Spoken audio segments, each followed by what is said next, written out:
بلا کیوں نہیں، من کسب سیئۃ جس نے بری کمائی کی، جس نے غلط کام کیے، وَأَحَاطَتْ بِهِ خَطِیئَتُهُ اور اس کو اس کی خطا نے گھیرے میں لے لیا، انکمپس کر لیا، انسرکل کر لیا۔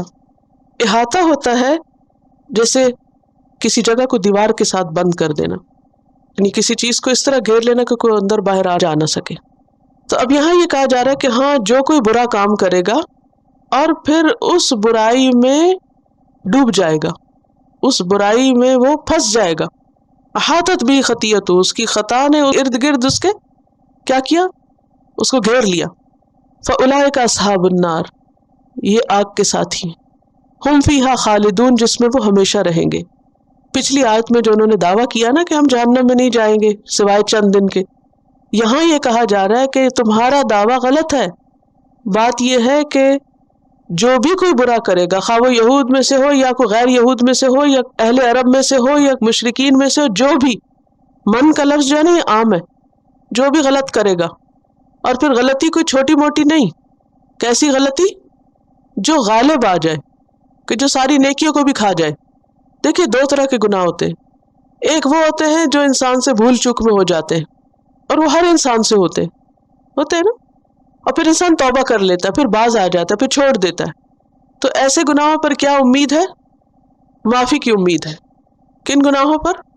بھول چوک سے ہو جائے، غفلت سے ہو جائے، لا علمی میں ہو جائے، پھر انسان کو احساس ہو جائے میں نے غلط کیا، تو پھر توبہ کر لے تو معافی ہوگی۔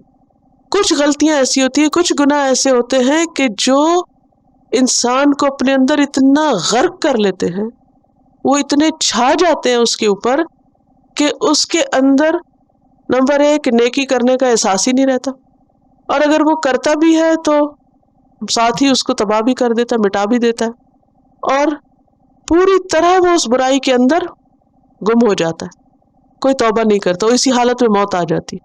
تو ایسے لوگوں کے لیے پھر آئندہ سزا ہے۔ تو یہاں سیئۃ سے مراد کبیرہ گناہ ہے، جس میں کفر اور شرک نمبر 1 ہے، کیونکہ شرک ایک ایسا گناہ ہے کہ جس پر معافی نہیں۔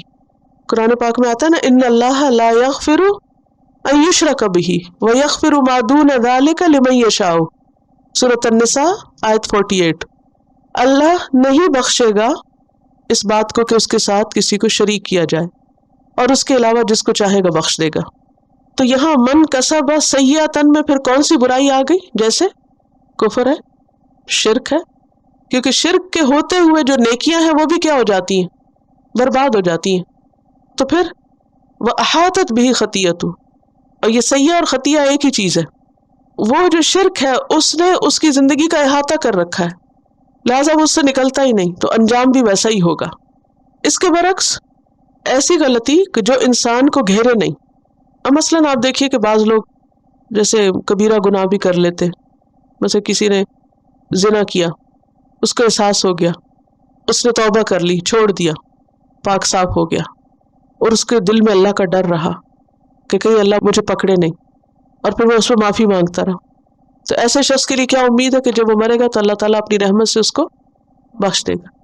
لیکن ایک دوسرا شخص ہے جس نے زنا کیا اور پھر اس کو لت پڑ گئی، اور پھر وہ ایک کے بعد ایک ڈھیٹ بن کے غلطی کرتا چلا جا رہا ہے، اور اس کے اندر سے احساس بھی ختم ہو گیا کہ وہ برا کر رہا ہے، اور پھر وہ اس کے اندر اتنا پھنس گیا کہ اس کی موت بھی اسی پہ آ گئی۔ تو یہ ایک دوسرا قصہ ہے۔ بعض لوگوں کے پریشر میں آ کے ڈرنک کر لیتے، پھر انہیں احساس ہو جاتا ہے، وہیں سے توبہ کر لیتے۔ لیکن کچھ لوگ کیا کرتے ہیں اور پھر وہ اس وشیس سرکل میں پھنس جاتے۔ احاطت بہ خطیئتہ، اسی حال میں موت آ گئی، کوئی توبہ نہیں کی۔ یہ ایک دوسرا انجام ہے اس کا۔ تو یہاں یہ بتایا جا رہا ہے کہ ایک تو ہے برائی کرنا، اور پھر اس برائی کے اندر غلطاں ہو جانا، احاطت بہ خطیئتہ، اور پھر خاص طور پر وہ برائی کہ جو ایمان کی دشمن ہو، تو ایسے لوگوں کا انجام ہمیشہ کے لیے جہنم ہے۔